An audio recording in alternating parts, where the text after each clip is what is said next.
गौर से सुनिएगा और इस वीडियो को पूरा देखिएगा तो आपको कुछ बहुत अहम बातें समझ में आएंगी जंग के सिलसिले में। ये ईरान है, ये ईरान है, और ये थोड़ा सा मैं ऐसे शेड कर देता हूं इसलिए कि ये समंदर है, ये खलीज फारिस है, यानी बहराए हिंद का एक पोर्शन ऊपर की तरफ जाता है। इसमें ये अम्मान है, ये UAE है, यानी मुत्तहिदा अरब अमारात है।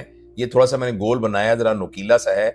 ये रासुल खैमा है, इसकी स्टेट रासुल, दुबई कहीं यहां करके होता है।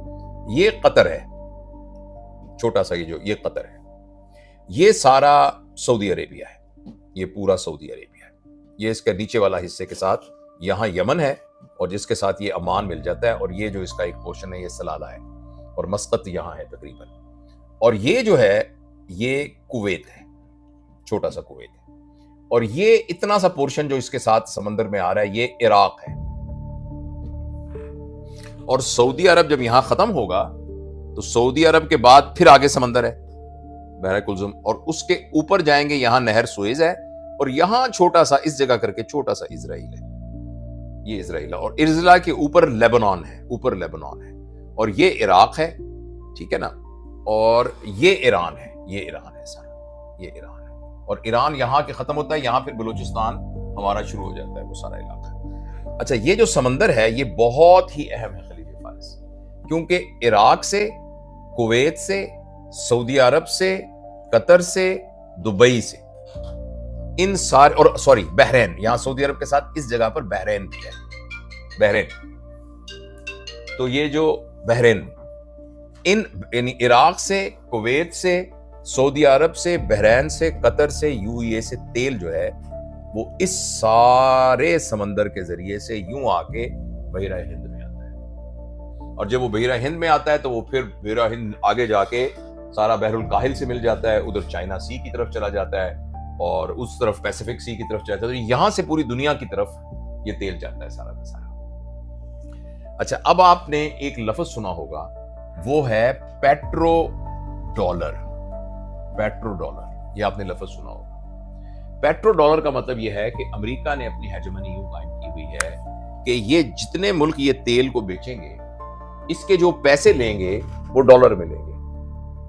हालांकि सऊदी अरब बेचे तो वो रियाल में पैसे उसको लेने चाहिए, UAE को भी अपने दिरहम में पैसे लेने चाहिए, मगर वो क्यों रियाल डॉलर में लेंगे, उसके पीछे एक बहुत बड़ी साइंस है। तो अमेरिका ने यह कहा है कि तेल कोई बेचेगा तो वो डॉलर में पैसे लेगा। अब वो जो डॉलर में पैसे आएंगे, वो सारे के सारे पैसे जब इन मुल्कों के पास आते हैं, जब वो बेचते हैं, तो इन्होंने डॉलर को कहीं इन्वेस्ट करना होता है। तो ये डॉलर अमेरिका की जो बड़ी कंपनीज हैं उनमें इन्वेस्ट कर देते हैं। लिहाजा इन अदर वर्ड्स, तेल अरब मुल्कों में पैदा होता है, उसके बदले में डॉलर आते हैं, और वो डॉलर इन्वेस्ट हो जाते हैं जाकर अमेरिका के अंदर। तो अमेरिका की इकोनॉमी का फायदा हो रहा है, हालांकि अमेरिका का अपना तेल नहीं है। और ये उसने अपनी यानी एक धौंस के जरिए से बनाया हुआ है कि पेट्रोल जब भी खरीदा जाएगा तो वो डॉलर में खरीदा जाएगा। इसको हम पेट्रो डॉलर कहते हैं। अच्छा, अब ये जो थोड़ी सी नैरो जगह, ये जो फासला है ना, ये तकरीबन 160 मील का है, ये जो खलीज फारस है। लेकिन इस जगह पर ये सिर्फ 23 मील का एक बनता है, जिसको हम स्ट्रेट ऑफ हुर्मुज कहते हैं। स्ट्रेट ऑफ हुर्मुज, जिसका नाम आपने सुना है, जो ईरान ने अब बंद कर दिया है। और उसने कहा यहां से कोई भी जहाज गुजरेगा तो हम उसको हिट करेंगे, या कोई ऐसा जहाज हो उस मुल्क का कि जिस मुल्क ने अपनी इसराइल की एम्बेसी को यहां से हटा दिया हो। अच्छा, 1-2 जहाजों को उन्होंने हिट भी किया है सारा। अब इसकी हिफाजत करना बहुत मुश्किल है, कोई भी या नेवल शिप्स खड़े होंगे, क्योंकि ये बहुत मुश्किल होगा हिफाजत करना। तो ईरान का इसके ऊपर बहुत ज्यादा इख्तियार है। ये बात भी है, मैंने थोड़ा सा गंदा सारा बन गया है, डस्टर होगा ना हमारे, बस है क्लीनर। अगर मैं इसको थोड़ा साफ करके आपको समझाऊं तो ये जो इलाका है ना, ये बहुत पहाड़ी इलाका है। इसका ट्रेन जो है ना, ये कोई और इन्वेडर यहाँ फुट ऑन यानी बूट्स से आएंगे ना, तो वो इस इलाके में जो यहाँ की ट्रेन से वाकिफ है ना, बस वो ही वहां कर सकते हैं। और ईरान जो है वो यहाँ से बहुत जबरदस्त ये अटैक ग्रुप वगैरह कर सकता है। अच्छा, अब जब अगर फर्ज करें यहां से तेल की रसद कम हो जाए, तो इसका मतलब है कि इनके पास पेट्रोल जो डॉलर कम आएंगे। जब इनके पास डॉलर कम आएंगे तो जो अमेरिका की वो जो कंपनियां बड़ी अक्सर टेक कंपनियां ही हैं, जिनके अंदर गूगल वगैरह, जिनके अंदर और मजीद कंपनियां, जिनके अंदर नवेडा, गूगल और इस तरह की, उनके अंदर पैसे इन्वेस्ट नहीं होंगे।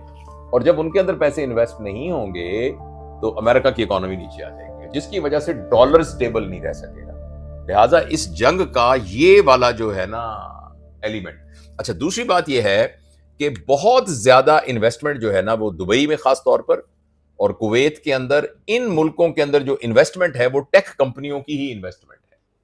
जब यहां हमले हो रहे होंगे जो अमेरिका की बेस पर, और ये इन हमलों के बाद अब इन मुल्कों को ये सोचना पड़ेगा कि हमने जो अड्डे दिए अमेरिका को, तो हमारा तो ये ख्याल था कि हम पर हमला हुआ तो अमेरिका हिफाजत करेगा। वो तो अमेरिका ने यहां से मार करने के लिए अड्डे बनाए, हमारी हिफाजत के लिए तो बनाए ही नहीं।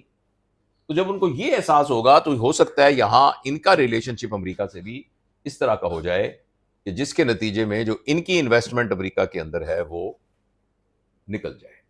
और फिर दो तीन और जगह जहां से तेल, मसलन जो रूस का तेल है, फिर उसकी मांग जो है वो बढ़ जाएगी, रूस के तेल की मांग बढ़ जाएगी। और रूस और चाइना मिलके अपना फैसला अगर कर लें तो वो ये तय कर सकते हैं कि भाई जो हमारा तेल बिकेगा वो डॉलर में नहीं बिकेगा, हम उसको रूबल में या जो चाइना का येन है उसके अंदर बेचेंगे, युआन उसके अंदर हम बेचेंगे। तो इससे अमेरिका की उसके ऊपर बहुत ज्यादा बोझ पड़ेगा। इसलिए ये जंग सिर्फ अब एक ईगो की जंग नहीं रह गई, बल्कि अपनी इकोनॉमिक सर्वाइवल की भी जंग रह गई, बहुत ज्यादा हो गई है। और दूसरा, ईरान ने जो है ना अपनी यानी मुस्तकिल मिजाजी की वजह से, और इतना नुकसान, ईरान का बहुत नुकसान हुआ है, उस नुकसान के बावजूद उन्होंने जो अपना इस्तकामत जो इख्तियार की है, ये तमाम लोगों के लिए, खास तौर पर मुस्लिम वर्ल्ड के लिए तो लम्हा फिक्रिया है। कितनी अजीब बात है कि यूरोप इस बात को समझ गया है और यूरोप साथ नहीं दे रहा अमेरिका का, और मुसलमान मुल्क जो हैं इन्होंने अड्डे दिए हुए सारों ने। और हालांकि इनको पता है कि अल्टीमेटली इजराइल इस सारे पर कब्जा करना चाहता है। तो लिहाजा इस वक्त ना मुस्लिम लीडरशिप के ऊपर ऐसी जिम्मेदारी है कि जिससे वो तारीख में अपना नाम जिंदा रख सकते हैं, या तारीख में हमेशा के लिए वो एक गद्दार के तौर पर उनका नाम आ सकता है। तो ये बहुत बड़ी जिम्मेदारी तमाम मुसलमान हुक्मरानों के ऊपर है। तो ये थोड़ा सा था जो मैंने सोचा कि दोस्तों के लिए मैं शेयर कर दूं।